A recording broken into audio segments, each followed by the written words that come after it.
Eu acho que eu vou responder te perguntando uma coisa. Aonde que você acha que você consegue resolver tudo? Eu acho que em lugar nenhum. Sim. Então, você sempre vai ter uma lacuna. Se você pegar alguém que precisa de alguma coisa em Salvador, ele provavelmente, às vezes, essa mesma pessoa pode precisar de alguma coisa em São Paulo. Se chegar em São Paulo, algumas vezes vai precisar de alguma coisa fora do país. Então, não, eu tô falando né, essa é uma realidade. Mas sendo de um ponto de vista bem objetivo, Valença hoje, para o que necessitaria, eu tô falando pela quantidade de pessoas que habitam aqui essa região, que a gente, quando fala de Valença, a gente tem que pensar em Baixo Sul. Então, é o que eu sempre pensei, que a gente já até conversado, né, mãe, algumas vezes. Então, o que eu penso sempre é assim, não é pensar em Valença, é pensar no Baixo Sul. Então, quando a gente pega e abrange 350 mil habitantes, hoje, por exemplo, talvez o maior gargalo seriam 2, ao meu ponto de vista. Seria exame de imagem, ressonância, que a Policlínica veio atender isso de uma forma muito interessante, do ponto de vista de saúde pública. Embora exista um gargalo, isso sempre vai existir, né? Até porque saúde pública, na pandemia, começou a se discutir que estamos passando por uma crise. E essa crise, na verdade, é muito antiga e a gente não sabe quando vai passar, antiga, né? Exatamente. A pandemia veio aí só para poder escancarar um pouco mais a realidade, né? Porque não é agora que a gente está com a crise na área de saúde, né? Sim. Se eu estiver falando alguma besteira, por favor, sempre teve. Né? Sempre teve. E aí é uma discussão, né?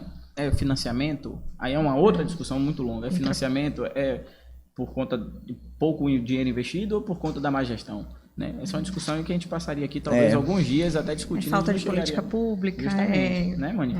Então, ao meu ver, assim, hoje o gargalo de Valença seria, do ponto de vista de alta complexidade, tudo bem, mas algumas coisas que poderiam ser resolvidas aqui, por exemplo, um hospital-dia, né? Uma melhora, por exemplo, de uma emergência, realmente a gente acha que é uma situação que todo mundo sofre, porque, por exemplo, Valença até 2 anos atrás não tinha UTI. Precisava? Precisava. Né? Precisa, com certeza. Justamente, a pandemia eu acho que veio justamente para isso, como uma forma positiva, né? Aquela velha história, faça de um limão uma limonada. Então eu acho que ter a UTI aqui em Valença é fruto, por exemplo, do processo que a gente passou dentro da pandemia. Então eu acho que esse foi um ganho.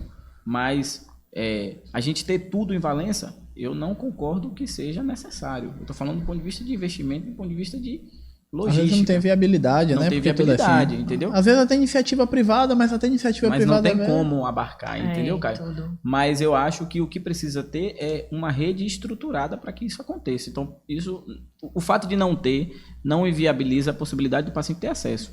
São coisas completamente diferentes.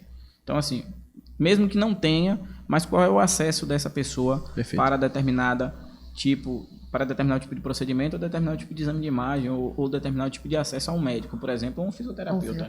Hoje a gente já tem uma reorganização melhor, vamos dizer assim, né? Sim, a pandemia trouxe até isso, né? Exigiu, né? Se a gente fosse colocar alguns pontos positivos, seria isso. Hoje a gente já consegue ver uma rede tentando se estruturar, que a gente não está estruturada, mas assim, eu concordo plenamente.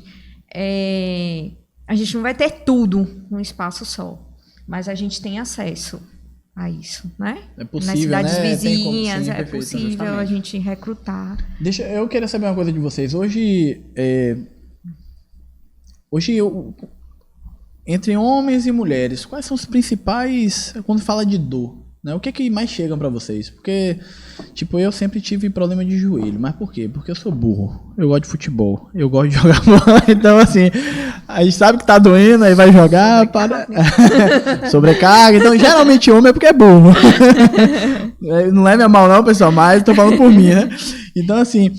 E mulheres têm outros fatores também, tem às vezes a questão da proporção do quadril, tem um monte de coisa, né? Porque eu sou formado em educação física também, né? Já trabalhei muito, né?